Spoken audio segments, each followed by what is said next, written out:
Welcome to Houston Sports Talk with your host, Robert Land. Thanks for checking into the best Houston sports podcast, part of the National Bleav Network, presented by FanDuel. And joining me to look at the Rockets schedule release is Rockets analyst Bryson, a.k.a. Red Nation Blogger. Go check him out on his YouTube channel. Find him on X at RedNationBloggaabout. So much to get into in this with the schedule. But Bryson, it was 2 years ago, the Rockets were the joke of the NBA. Can you believe 2 years later, the Rockets are one of four teams on opening night, and they're starting off against the defending NBA champions? I can believe it. This has been something that the Rockets said they were like in phase one, which was tearing everything down, the rebuild. Last year, I would say is the earliest parts of phase two. And now I would say we are firmly in phase three, which is back into title contention, having the second, I believe, greatest odds to win a championship. I believe they're going to win a championship next season. Don't want to get ahead of myself, but I'm just telling you right now off the bat. Wow. Yeah, I don't see a scenario in which they don't. I'm just being honest.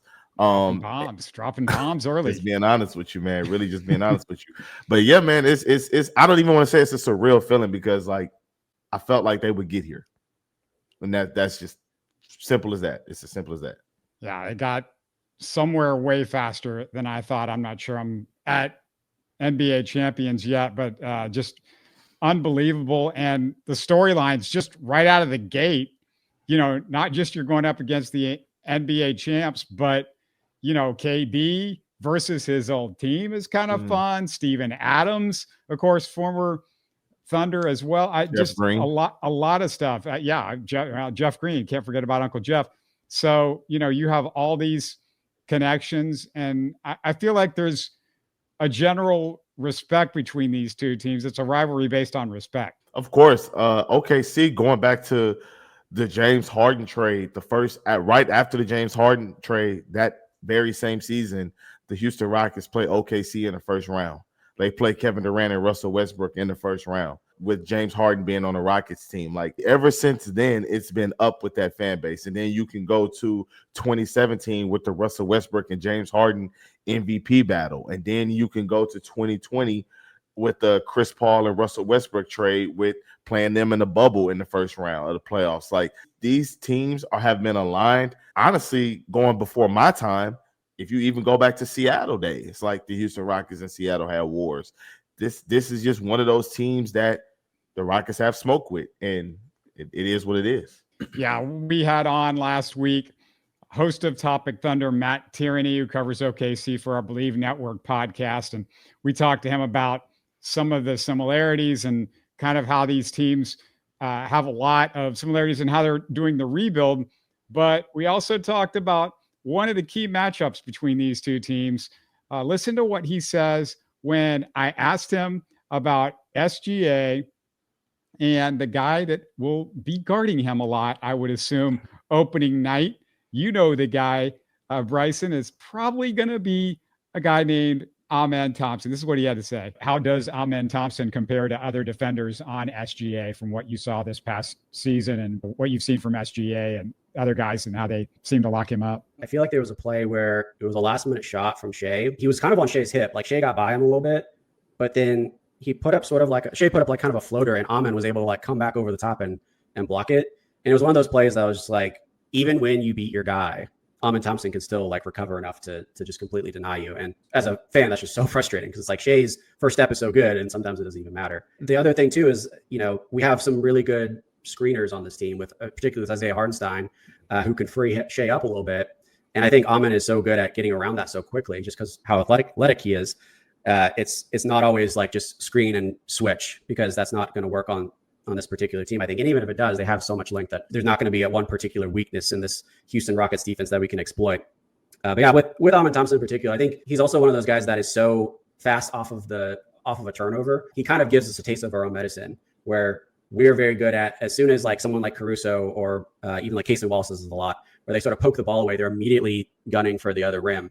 And I think Amen does that as well as in a one-man game where he can just poke the ball away and he's immediately going in the opposite direction faster than everybody else. And it's just free 2 points that can completely, shift the momentum in one way or the other. Yeah, you can talk about Chet versus Şengün too, but that particular matchup is going to be fun to watch for years to come. Agreed. I think it was the last matchup of the season when Amen Thompson, you remember when he went on that little run where I Bleav he held Steph Curry to like 0 points, really. Steph hit like a three-point shot. He ended the game with 3 points, but even that 3-point shot wasn't even on Amen Thompson. He had kind of a run to close the season, and his defense on Shai was like incredible. It was a play where Shai kind of like got by him with a little crossover dribble. Amen recovered, was right there to defend and block the shot. Amen is one of those players where quick twitch guys does not give him a problem. Guys like Shai do not give him a problem. He doesn't fall for a lot of fouls. He's really good. If you draw a foul on Amen Thompson, you're elite.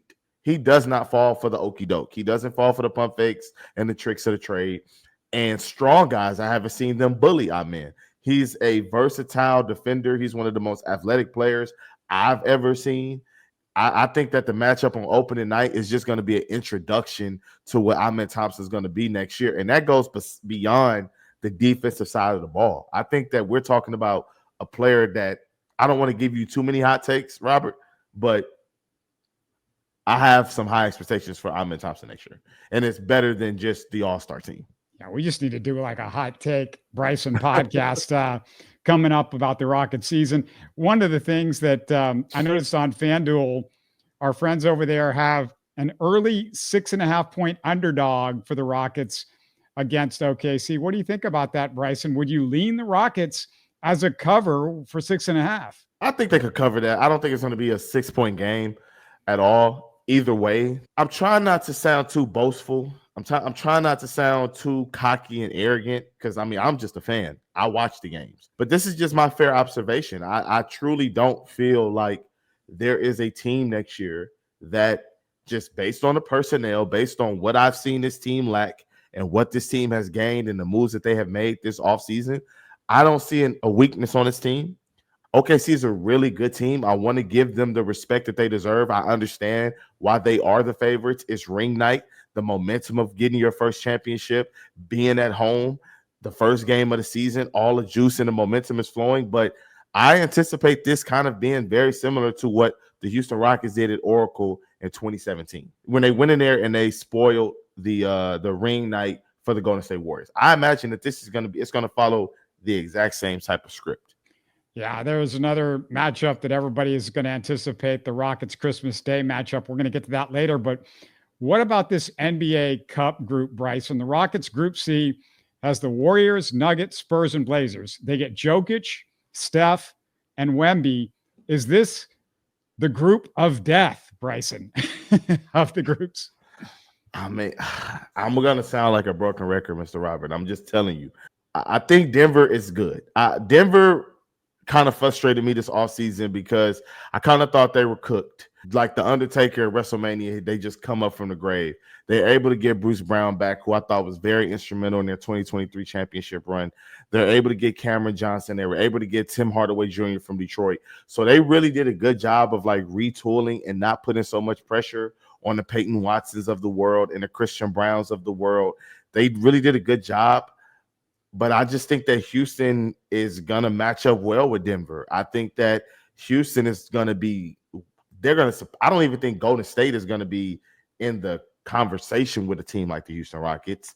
I respect the Portland Trail Blazers. The Spurs are good, but I think that they are like 1 year behind us. I've told you that before on other pods. And, you know, Portland, I Bleav Portland is going to be very improved this year as well. But I just really don't see it. I think Houston is going to win the NBA Cup. Like, I'm sorry that I sound like this, but I'm not trying to be cocky. I'm not trying to be arrogant. I'm just telling you my honest opinion based on what I see and what I feel. Yeah, just for historical sake, the 3 NBA Cup winners so far are 2, the Lakers and the Bucks. So this is the 3rd year of it. Neither have made it. Neither the Lakers or the Bucks made it out of round 1 of the real playoffs, the playoffs that matter. And not sure – I really want the Rockets to play an extra meaningless game with playoff intensity and that sort of wear and tear, Bryson. Well, OKC lost to Milwaukee. And, I mean, you can make an argument that the only reason why they lost is because they didn't have Chet Holmgren at that point in time in the season. So a lot of the versatility and the things that they like to do offensively and defensively, they weren't able to do. And Giannis kind of had his way in the interior. I believe that if Chet was there, they could beat Milwaukee and they would have still won a championship. I think that Milwaukee winning was just Giannis being unstoppable and Shea not having the MVP type night that we're used to him having. But I don't think that winning it is an indictment on your season, if that per se, you know what I'm saying? Because I forgot the Lakers lost to the Pacers and the Pacers went to the conference finals, didn't they? The Lakers beat the Pacers in the NBA Cup, I believe the first one. The Pacers went to the conference finals. And then the last year was the Bucks versus the Thunder, and the Thunder went to the finals. So I guess you're trying to say the loser goes further, but I just think that every year is different. Every year is its own story. You know what I mean? And I don't think that what happened in the past is indicative of what's going to happen in the future. Yeah, good point. Good point. You know, tons more to hit on this Rocket schedule. But before we do, what do you listeners think of the Rocket schedule? Let us know in the YouTube comments. For you Texans fans, don't forget the Texans play the Panthers on Saturday. Our live Texans postgame show will be 9 p.m. Saturday night. Make sure you're subscribed on YouTube to get the notifications for all of our live shows, all of our shows in general, so you can get the updates on the content. You also want to subscribe to us on your favorite podcast app. All right, Bryson, the first thing everybody picked up from the Rocket schedule was 22 of the first 34 are on the road and 14 of the last 22 are at home. Is this good or is it bad? I think it's perfect. Every season it has its own story. Every season you learn more about different players, different teams, whether that be positive or negative.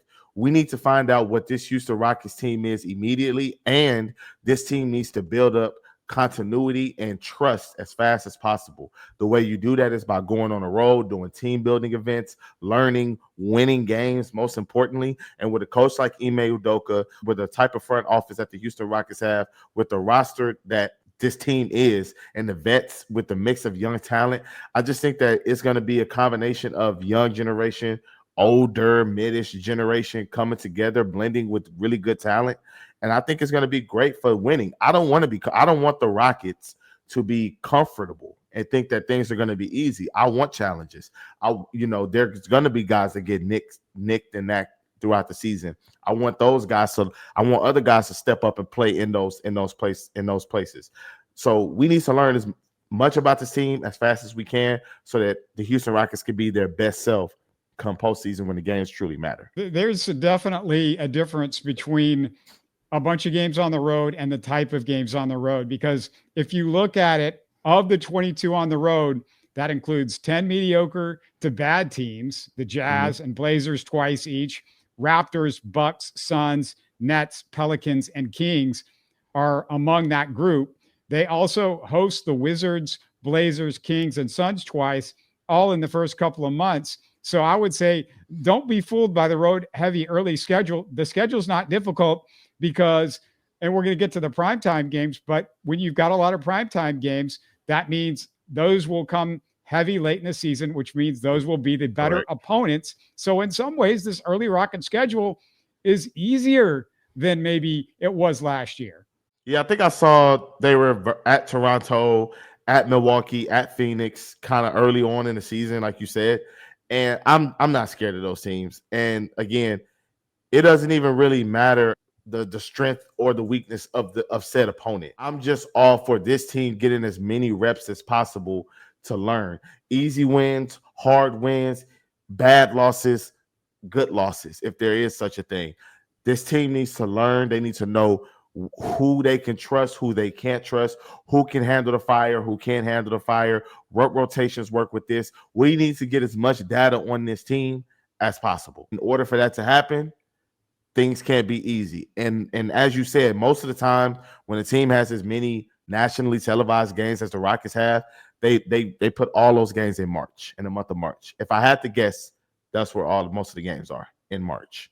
Back-to-backs are always something that you look at, and the Rockets had more back-to-backs than most of the NBA last year. The average back-to-back was less than 15 last year. The Rockets had 17. There are 14 back-to-backs this year, but 8 of the 14 are also in the same city. So basically no travel, which is excellent. And consider this. 17 back-to-backs last year, 3 more than this year. It's good news because they were 7-10 on the second night of back-to-backs. It's not good when you're playing back-to-backs. It's just on average bad. It's important, Bryson, because you wonder if Kevin Durant or Steven Adams will even be playing in back-to-backs. That's a very good point. Everything that you said is a very good point. I can't dispute it. But I will say, and again, this last year's team is last year's team. I don't think that regardless if they decide to sit Steven Adams and Kevin Durant on back-to-backs or not, regardless of how they choose to handle it and they choose to like low manage these vets, I think that this team is just better than last year's team. I think that this team they have a more reliable score than last year's team. So no matter who they play on that back-to-back, on that second night of that back-to-back, good or bad team, I think the Houston Rockets are going to fare better just because we have more reliability where it matters. Our man is going to take a natural jump, I feel like. I don't think Sengun can finish at the rim any worse than what he did last year. Don't hold me to that. I don't want a mob at my door if he does end up doing that, but I just don't see it. You said 17 back-to-backs, they went 7-10. I don't see them going 3 games under 500 on back-to-backs next season. I just don't see it. Yeah, and like I said, it's going to help them that most of those back-to-backs are in the same. So there's no back-to-backs are usually the problem with back-to-backs is usually you're traveling, you're exhausted because of the travel, that sort of thing. There are 28 national televised games. Only the Lakers, Thunder, Warriors, and Knicks, which have 34 each, are scheduled for more national television games than the Houston Rockets. The Houston Rockets are up there with the defending champion, the Lakers, the Warriors, and the New York Knicks. And Bryson, I feel like I'm the only person, though, who could just care less about national TV games. I'd rather the Rockets just fly under the radar. Do you care? I don't really care. It's nice to see national televised games. It's nice to see social media reacting to things that they may not be able to see because they live in different markets on a night-to-night basis. That's nice. The conversations, the memes, the videos, that's always funny to see. I find it entertaining personally, but I don't really care more or less if they fly under the radar, if they on top of the radar, if they got the biggest light bulb shining on them. I don't really care for me. Because like I said, for me, it's not about any of those things. None of that to me matters. What matters to me is that this team gets as much data as possible, that they learn how to play together, that the guys that I am highlighting that I think will make the necessary jump, and that the Houston Rockets are at their healthiest and ready to go when it's time to play the playoffs. But 28 national televised games is really good. I will say I do like to see it, though. I do. ESPN, TNT, Amazon, NBA on NBC, they bringing that back. Yeah, that's right. I mean, I grew up on that, so I would love to hear the theme song. Just to hear the theme song alone, I would love to hear that. So was it na na na na na na na na? Yeah, no more TNT too. No more. You don't like TNT? I think they were bad for basketball. I do. I just think they were bad. Well, it's the same guys though that are going to be, they're just moving over to the other network. ESPN, yeah. I don't know. I want to get your thoughts on the general schedule, but you said so before we get there. You said something that, you feel like the Rockets should be better because different guys are going to be better and because of adding Durant. But I think you just got to factor in that teams are going to be more ready for the Rockets this year.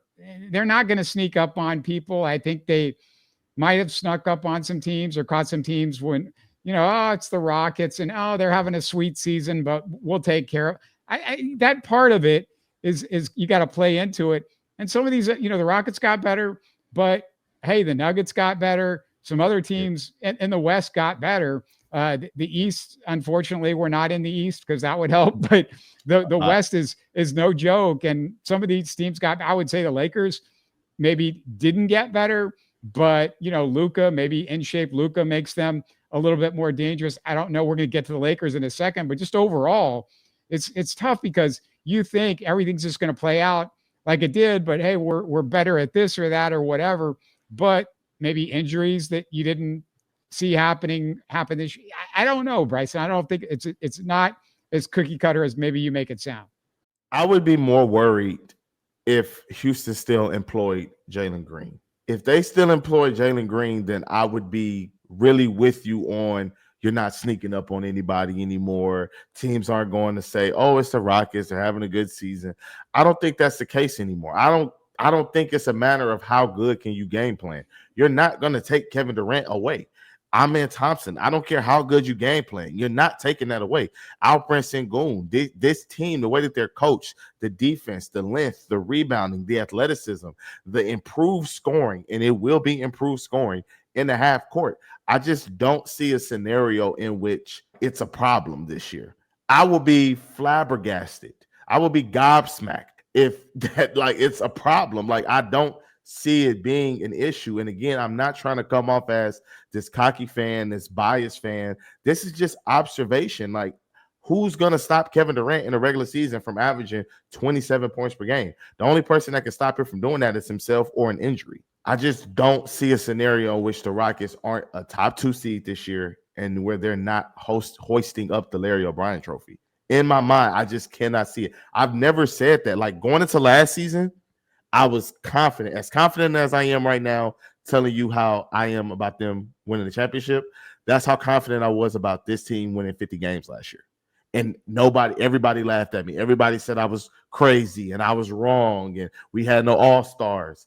And I was right. They ended up winning 52 games. So I really, truly believe, just based on natural progression and the moves that they've made, that is the next step. We're about to open up a Rockets Christmas present, but just got to remind you that if you've got people to hire for your company, we know finding great candidates isn't easy. You get too many resumes, not enough candidates with the right skills or experience, but not with ZipRecruiter. They find amazing candidates for you and fast. And right now you can try it for free at ZipRecruiter.com/audio. ZipRecruiter's brilliant technology helps identify top talent for your roles quickly. Immediately after you post your job, ZipRecruiter's powerful matching tech starts showing you qualified people for it. It also lets you connect with top candidates. You can use ZipRecruiter's pre-written invite to apply message to personally reach out to your favorite candidates and encourage them to apply sooner. Ditch the other hiring sites and let ZipRecruiter find what you're looking for, the needle in that haystack. 4 out of 5 employers who post on ZipRecruiter get a quality candidate within the first day. Try it for free at ZipRecruiter.com/audio. Again, that's ZipRecruiter.com/audio. ZipRecruiter, the smartest way to hire. All right, let's look at the Christmas Day matchup, Bryson. Not only do the Rockets get LeBron, Luka, and the Lakers, but they are in the heart of prime time, the 7 p.m. Central game. Ultimate respect for the Houston Rockets, which I personally love because I can potentially sneak out of the family situation by that point in the evening. Yeah, no, for sure. I mean, hopefully the Texans aren't playing on Christmas. I forgot to schedule. I don't know. No, thank God. Good. No. Perfect. So my focus could be just dedicated on the Houston Rockets. Again, this is one of those games where it's just going to be fun to watch. It's just going to be thrilling to be watching with the rest of the world. This is our team. Watch us. And this is another game where it could go either way. Luka's a great player. The Lakers, in my opinion, have upgraded by bringing in guys like Jake LaRavia. They brought in DeAndre Ayton. They brought in Marcus Smart. They did make a lot of good moves on the margin compared to what they had at center last year. DeAndre Ayton is Shaq compared to what they had at center last year. Alex Len and Jackson Hayes, give me a break. Those guys, no. So I think that they are going to be improved with this whole skinny Luka stuff. It's going to be a war. I don't want to make any crazy predictions about a Christmas Day game. It's a regular season game at the end of the day, but I think it's going to be a battle, and it's going to be fun to have that prime time slot versus the Lakers. Like you said, the only thing that I would say I'm kind of a little uneasy about or unhappy about is it's at LA. That's the only thing. That's my only gripe with the game. The Rockets over the years, though, get up for the Lakers matchup. FanDuel has this as a 1.5-point dog, Rockets against the Lakers, because it's in LA, I'm sure. LA. But any injury to that Lakers big three between day one and Christmas Day, and the Rockets might be the favorite by the time it rolls around, might be worth jumping on. A little Rockets action right now, Bryson. For sure. And I mean, even if those guys are healthy, like Houston could beat them. And just like with Houston healthy, the Lakers could beat the Rockets. I really just feel like Luka is the biggest headache. I'm not really scared of like LeBron, but Luka, the headache with him and DeAndre Ayton in the pick and roll. And DeAndre, I'm not one of those people that's low on DeAndre. I understand that he's had some bad moments in his career. He's had signs of unprofessionalism. But DeAndre Ayton, if the lob isn't there, he has a nice little 12 to 14-foot jump shot. He can shoot that. He can face up and get his own shot if need be. Now, he's at his best, I would say, team impact-wise in the pick and roll, in the pick and pop game. But he can do some things. He's offensive. He's offensively gifted. Let's not forget, dude was the number 1 overall pick in the same draft that Luka was in. So, mistake or not, he was talented enough to go number 1. You know, I think it's going to be a fun matchup. I think it's going to be really, really fun. I will say this about DeAndre Ayton. You know, you could say he's much better, but DeAndre Ayton, he picks and chooses how hard and how much he wants to play. He also is not always that into rebounding. And against a Rockets team that will rebound the ball like a crazy person every single night with all of their size and all of their length and all of their rebounders, I feel like the Rockets are going to beat up this Laker team on the boards. And so, yeah, I like DeAndre Ayton. I'm just not scared of if that's their big improvement this year, if that's what they got. And, you know, you also take away Dorian Finney-Smith in the equation. True. You know, they had a couple of other guys that they brought in. But, I mean, I looked at what they did in this offseason, and, I'm not worried about the Lakers right now unless Luka, like, if he still looks like this in a couple of months and all of a sudden you got Luka that's serious about playing defense and he's playing an all-around game, that changes the Lakers a little bit, I think. But, like, LeBron – at some point, I don't know if it ever happens, but at some point, maybe he loses just a little step. Oh, he's already lost. He's lost steps. LeBron has lost like 3 or 4 steps. He's just so great that he's able to supplement, you know, and still be a very, very highly productive player, productive enough to still crank out all NBA teams. But there's no way I watched LeBron in 2015 and say that's the same player in 2025. Yeah, but I'm talking about just like a little bit more like a 40-year-old, like just a little bit more like a 40-year-old. Like Vince Carter. Yeah. Oh, yeah. No, I don't see that. Maybe at 52. Yeah. And one of the things I also noticed is just prior to the Lakers Christmas game, there is a Clippers game in LA that starts at 10 p.m. Central on December the 23rd. It's the latest start of any game all year and the latest non-Rocket start, I should say, all year, and the latest non-playoff start that I can remember for the Rockets in decades. And also, Bryson, there are no homestands or road trips, and this is better news, no homestands or road trips longer than 5 games. Last season, they had multiple homestands and road trips of 6 or more games. And the homestands, I don't care that they don't have any long homestands, but the road trips, those longer road trips can absolutely cause wear. And you see the Rockets wearing down at the end of those road trips. For sure. And last year, one of the big narratives of last season was like, oh, I can't wait till they get to the All-Star break. This team needs the All-Star break. This team needs the All-Star break. I got tired of hearing it because I feel like every team in the NBA needed the All-Star break and it didn't affect their play so much. I think with last year, just as much as teams are not going to let the Rockets like sneak up on them as they did last season, I think this year Houston is not going to let the rigors of the season sneak up on them. I feel like I'm not talking about like KD. I'm not talking about Fred VanVleet. I'm talking about the Senguns of the world. Amen Thompson's, Tari Easton's, Jabari Smith's. I'm talking about those type of guys that now understand, like, okay, night in and night out, this is what we have to do to be professionals. This is what we have to do to win. We know how to do it now. We have contract stability. We know Amen is coming up. Jabari has his contract. Tari, you know, who knows if and when he'll be extended. So I think that these guys just knowing and like they're another year into the league, I just feel like it's going to be a lot more comfortability and guys knowing where they're supposed to be with Ime Udoka going into year 3. That's just how I see it. So I think they're going to be ready. Anything else from the schedule that you saw that you thought might be interesting, or just your general thoughts on the schedule drop in particular? Bring it on. I'm ready for the NBA. 68 more days. 68 more days. Bring it on. I want to be the first person that you hear say this. And maybe I'm not the first person that you hear say it, but I want to be the first person to say it on your platform. The Rockets will win the championship this year. If they stay healthy, which, they have to stay healthy. But they're going to win the championship this year. I don't see any team in the NBA beating this team. Sorry. That's just me.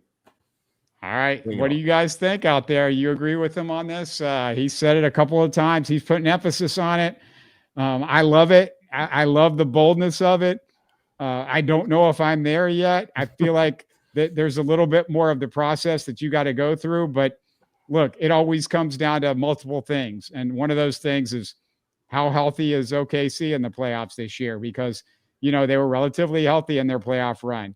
Are they going to stay healthy in their playoff run? We know the Nuggets have had issues in their playoff runs with injuries. Can they stay healthy? So those are key factors. And that second championship run is harder. Remember, the Rockets were fantastic in 1994. And then it looked like it was all falling apart with virtually the same group in 1995. They had to make that Clyde Drexler trade on Valentine's Day when they were going for that second championship. And they were the 6th seed. And they had to fight through all that just to get there. So that's how hard it was for them to do it a second year in a row. So just because, hey, it looks obvious, everything looks obvious that OKC won, they're getting better. These guys are young. They should play better. That they maybe not have the injuries during the regular season with the two bigs like they had last year. You never know. So it's all huge. Last thing I want to hit on is just where we can find your stuff on social media, obviously Red Nation Blogger, YouTube, anything else you want to plug on your channel? Not necessarily. I do want to make one last point. You said that you feel like the Rockets had like more steps or more work to do before they get to that level. OKC was a play-in team. They lost in the play-in. Year 2, they lost to Dallas in the second round. Year 3, they won the championship. They didn't really go through any rigorous playoff battles and these big failures that is advertised to us growing up that you have to go through continuously before you win, like the old guard did. But they immediately won. They got to the second round last year, and the Rockets haven't even got there yet, True. Very true. But we had Jalen Green, man. Like, I'm not trying to be disrespectful, but we all know what that man did in the playoffs, man. Like, we had Jalen Green. The Rockets could have gotten past Golden State if they just got like 12 points from Jalen Green in some of these games, and they got like 8. We could have got to round 2. That's all I'm saying. But I don't want to keep kicking this back in. But yes, you can find me on YouTube, Red Nation Blogger. Very easy, just how it sounds. You can find me on Twitter, same thing. Instagram, same thing. TikTok, same thing. And that's it, man. Thank you for having me on here. Man, I appreciate it. Always fun to have you. For sure. You're listening to Houston Sports Talk. Hey, don't forget to support us by subscribing and commenting on YouTube. You can always listen to us on Spotify, Apple, or your favorite podcast app. Tell your friends about us and share our show links on social media. Spread the word, everybody. Thanks for listening.